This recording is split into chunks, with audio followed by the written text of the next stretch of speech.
Hello students, इस lecture में हम आपको बताएंगे जनरल टर्म्स ऑफ एपी क्या होता है और उसके ऊपर सॉल्व करेंगे न्यूमेरिकल्स। सो स्टूडेंट्स, अगर मैं बातें करूं एपी के जनरल टर्म्स की, तो यहाँ पे मैं आपको इस टॉपिक की शुरुआत करता हूं। जैसे मैं मान ले रहा हूँ ना, मैं मान लेता हूँ कि लेट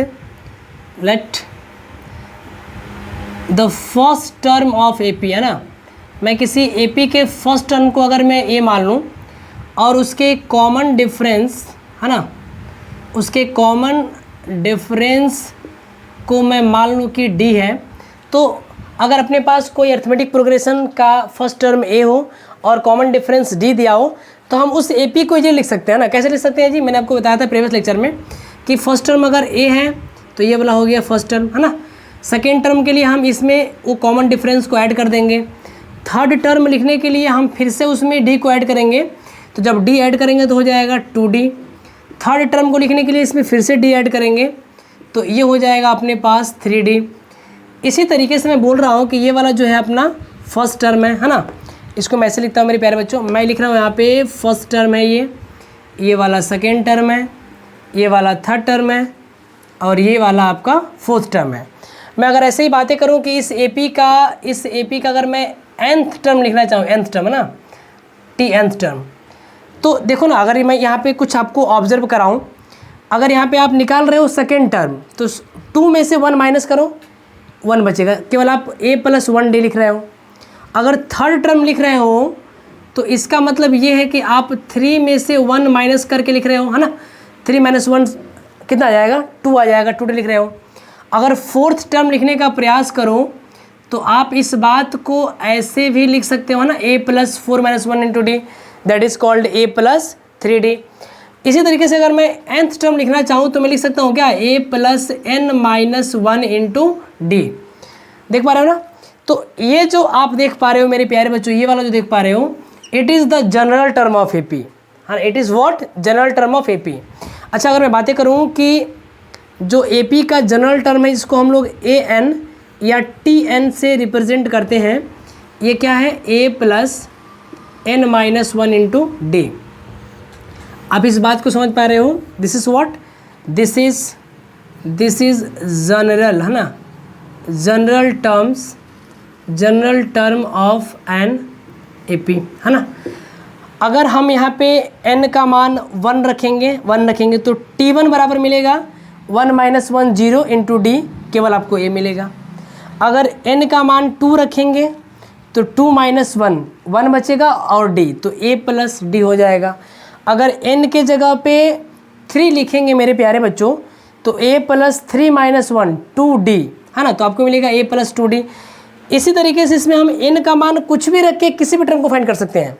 अगर मैं आपसे बातें करूं मेरे प्यारे बच्चों कि अगर हमें किसी एपी के 10th टर्म को फाइंड करना है ना, क्या करना है 10th टर्म को, तो हम यहाँ लिखेंगे ना n की जगह पे 10, तो हम यहाँ लिखेंगे t10 और यहाँ लिखेंगे a + 10 - 1 × d, तो कितना बचेगा? ये मिलेगा a + 9d। देख रहे हो आप, एक कम लिखना है हमको है ना, इस 10 से 1 लेस, तो क्या हो जाएगा 10 टर्म a + 9d। तो मेरे प्यारे बच्चों, अगर मैं बातें करूं तो आपको ये जरूर समझ में आ गया होगा कि general term of the AP an = क्या होता है, a + n - 1 × d। और ये चीज़ें कैसे लिखी गई हैं, आपको ये वाली कॉन्सेप्ट भी बिल्कुल बेहतरीन तरीके से समझ में आई होंगी। अगर मैं बातें करूँ कि इसका इस्तेमाल कहाँ पर करते हैं, तो अगर अपने पास कोई भी एपी दे रखी हो और एपी में पूछा जाए कि आप उस एपी के फर्स्ट 10 टर्म को फाइंड करिए, स्टार्टिंग से 10वें टर्म को फाइंड करिए, तो हम इसको लगाएंगे। स्टार्टिंग से एपी का 100 टर्म क्या होगा, यू कैन अप्लाई दिस। तो अगर मैं बातें करूं तो इस चीज़ को मैं एक्सप्लेन करूंगा with the help of 1 numericals है ना। तो मैं उस न्यूमेरिकल को लेके आता हूं आपके लिए, मेरी बात को ध्यान समझोगे। तो कह रहा है कि इस एपी का आप निकालिए 16th टर्म। तो मेरे प्यारे बच्चों, अगर आप इस एपी को ध्यान से देख पाओगे, मैं पहले उस एपी को लिखना चाहता हूँ यहाँ पे है ना, एपी को लिख लेता हूँ मैं यहाँ पे। मैं अगर इसके सॉल्यूशन की बातें करूँ तो आपके पास एपी दे रखी है 9, 12, 15, 18 और ऐसे ही ये n टर्म तक दे रखी है ना। कहाँ तक दे रखी है? ये n टर्म्स तक दे रखी है। तो आपको निकालना है इस एपी का 16th टर्म क्या होगा, 16th टर्म। तो देखो ध्यान से, सबसे पहले आपको यहाँ पे लिखना होगा फर्स्ट टर्म क्या है, 9 है। इस एपी के कॉमन डिफरेंस कैसे निकालेंगे जी? सेकेंड में से फर्स्ट को माइनस करेंगे है ना, a2 - a1। तो निकाल लेते हैं इसके कॉमन डिफरेंस को। A2 कितना है 12 है, A1 कितना है 9 है, it is the A1 first term, it is the second term, तो ये हो गया 9।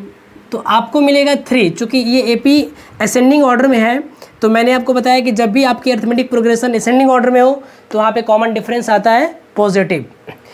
अब आपको कौन सा टर्म निकालना है, 16th टर्म निकालना है, तो मैं n का मान रखूँगा 16। तो मेरे प्यारे बच्चों मैं यहाँ लिख सकता हूँ कि as we know that an is equal to a plus n-1 into d. हमें निकालना है 16th टर्म, तो मैं लिखूँगा a प्लस 16-1 इंटू डी, जो आपको देगा क्या, a प्लस इन दोनों का सलूशन हो जाएगा 15d। अरे भाई अगर 16 टर्म निकालना है तो आप लिखिए a प्लस 15d, है ना।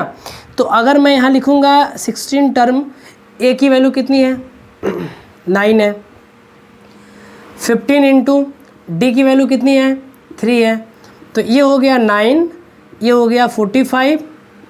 तो इनको जोड़ेंगे तो कितना आएगा, इनको ऐड करने के बाद आएगा हमें 54। तो ये जो 54 है ना, ये इस AP का 16th टर्म है। सो आपको समझ में आ गया होगा मेरे प्यारे बच्चों कि इस फार्मूले का इस्तेमाल हमें कहाँ पे और कैसे करने हैं।